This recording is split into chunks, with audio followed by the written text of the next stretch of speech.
Organized Labour in Ibadan, Oyo State, urged President Bola Tinubu to reverse the floating of national currency and energy costs to lessen the hardship across the country. Under the edges of the National Union of Shop and Distributive Employees, NUSDE, Organized Labour noted that Nigerians and businesses are passing through very difficult times and that the federal government needs to address the issues urgently before things get out of hand.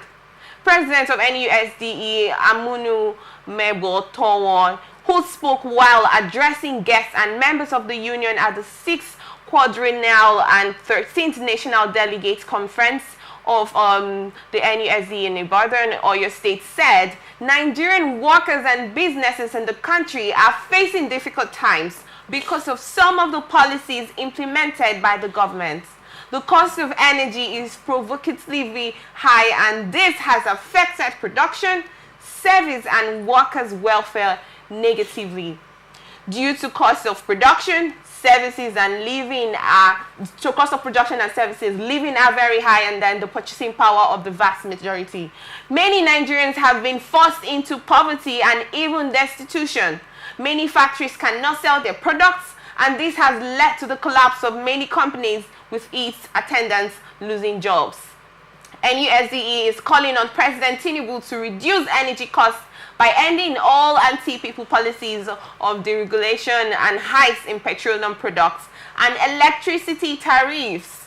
We are also calling on the president to end the valuation and floating of the Naira to enable imported goods and raw materials to be affordable. In order to halt the rising cost of living, inflation, service costs, and production costs, Tinubu should immediately reduce energy costs of electricity and petroleum products drastically. We were just talking about resource misuse, and then we have here where the NSUDCU were addressing the president about the Naira floats. I wanted to get your thoughts about how this, considering the electricity tariffs and petroleum, because right now we will agree that the petrol price has actually gone on the high rise, and it has affected the country. It has affected the citizens in terms of standard of living, in terms, like it states here, some people have lost their jobs because some companies can't even pay salaries. And then I don't know how this can be worked on. What do you think the president have to put in place to fix this problem? First, we have to make some points very clear, which is the fact that no country in the world, I repeat, no country in the world survives without prioritizing energy. It's not possible for any society to progress. Government must place premium on energy, be it electric energy, be it energy generated from petroleum produce, and any other source of energy, and that is why for us in the organized society space, we were taken aback when the president immediately came on board. His first statement is that he's going to remove subsidy on PMS, what we call fuel in this part of the world. It is one of the most insensitive, incalculative, irresponsible, and terrible statement that can come from any political leader anywhere in the world. Why did you say it is an irresponsible statement? It is a statement that has the capacity to jack up the price of goods and services by more than 100%. In fact, we issued a statement immediately that particular declaration was made, that the President Tinubu's regime is here to bury the Nigerian economy. That's you can check it out. That's our position on that statement. That we said very clearly that the President Tinubu regime is here for one particular thing, and it's to bury the Nigerian economy. Because why? We live in the third world where you don't have constant electricity supply. You don't have you have not built alternative sources of energy like solar, through water, and several other forms of energy. You haven't built any of these things. And without alternative source of energy, the mainstay, the major source of energy in the country, which is PMS. So some people call it petrol, it's part of the world. Some people call it fuel, it's part of the world. But the main source of energy, you said that you are going to remove the subsidy on it. And our position is very clear. And that the fraud in the industry is what the government is coming to embolden, and not even subsidy.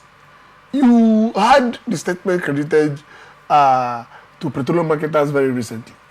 And they are saying that at most, with the current economic indices on ground, that they can import fuel and sell at the rate of 600 naira. And of course, you saw the jack. Immediately, there is trouble everywhere, there is confusion. And they said it very clearly that yes. So what do you have? You have a system where a government is ready, like we said, they are here to bury the economy. You have a system where the government in one hand is saying that they have privatized an NPC. What that means is that an NPC is now a private company, a private entity. By the way, it is called NNPCL now. It's a limited liability company. That means it's a private entity just like Atlantic Television. That is at least the face value of it. But again, you don't have a system where a private company is now deciding, barely everything dictating and deciding at what cost any item will be sold. How do you put that together is what I don't know. But I need some level of education to make me understand how a private company, according to you, will not be the one to now decide how and the way and manner petroleum products is being sold. Is that how we sell pencil? Is that how we sell books? Is that how we sell equipment? When that different companies are producing different products, that one company will now decide what happens to a particular product and now fix the price. Dangote recently came on board.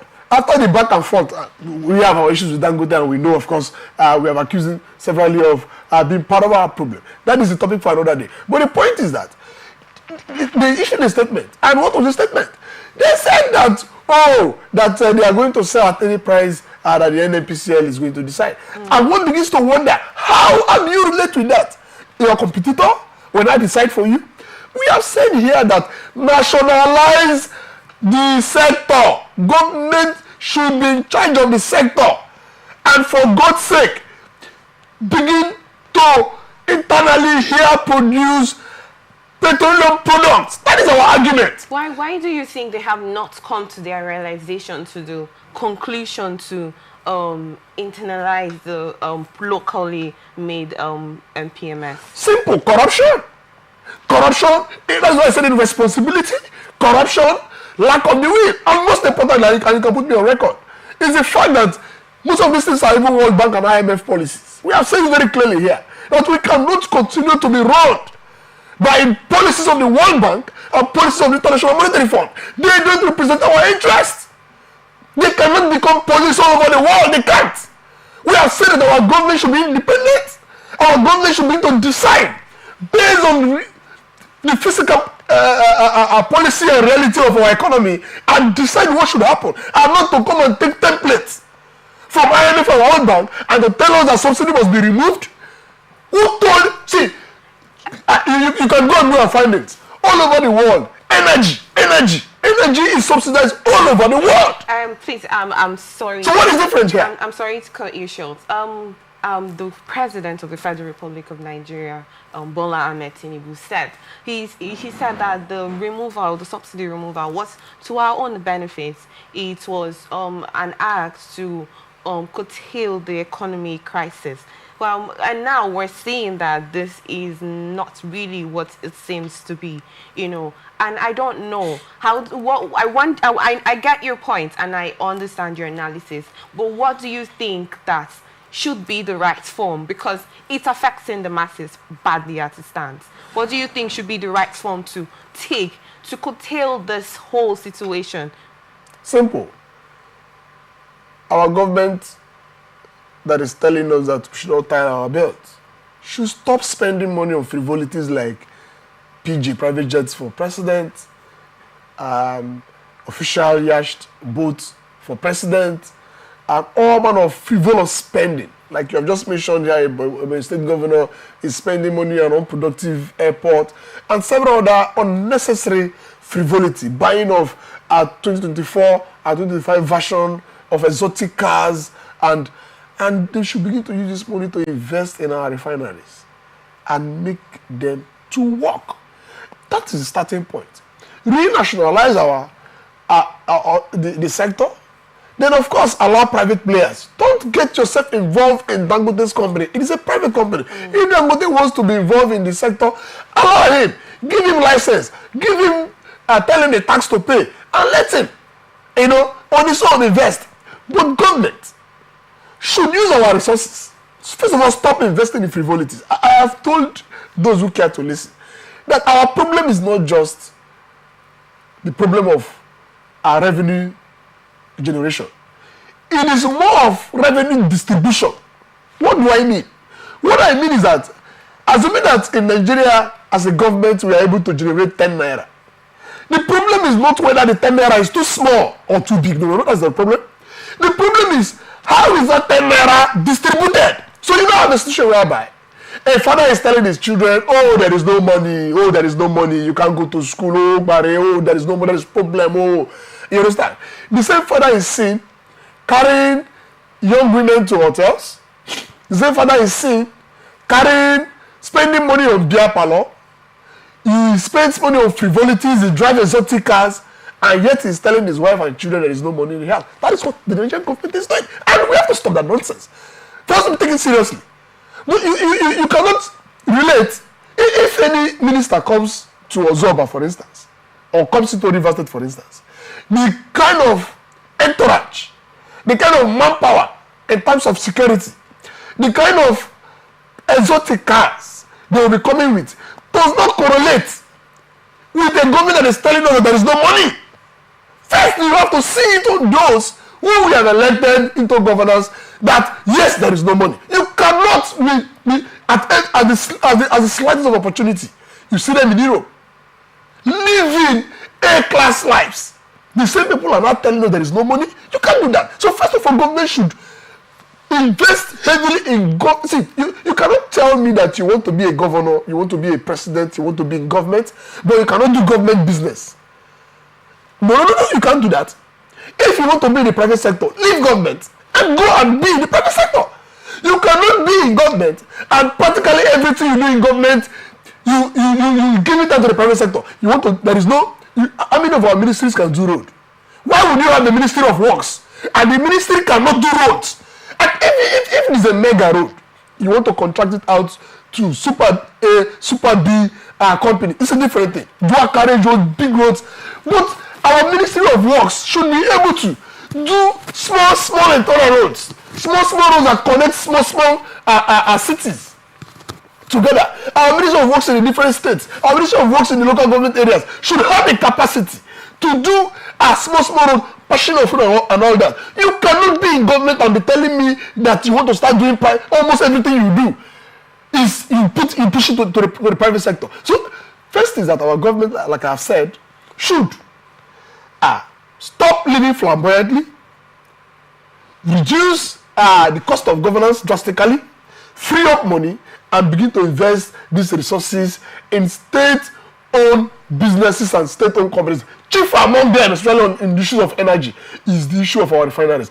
Until our refineries start working, we are going nowhere. I have given this example severally on several national television stations. And what is my argument? My argument is that I cannot come from Boko in Benue.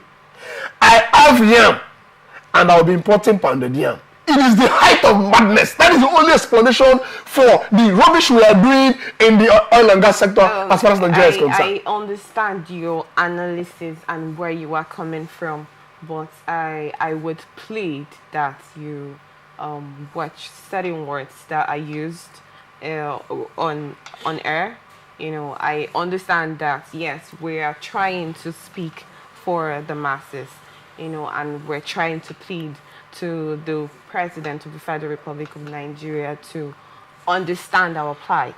But in as much as we're trying to do that, we would have to watch words that are being used, if that's fine by you. No, it's okay, but like, but the situation of the country, I respect your broadcast station, especially your regulatory organizations, especially as you are.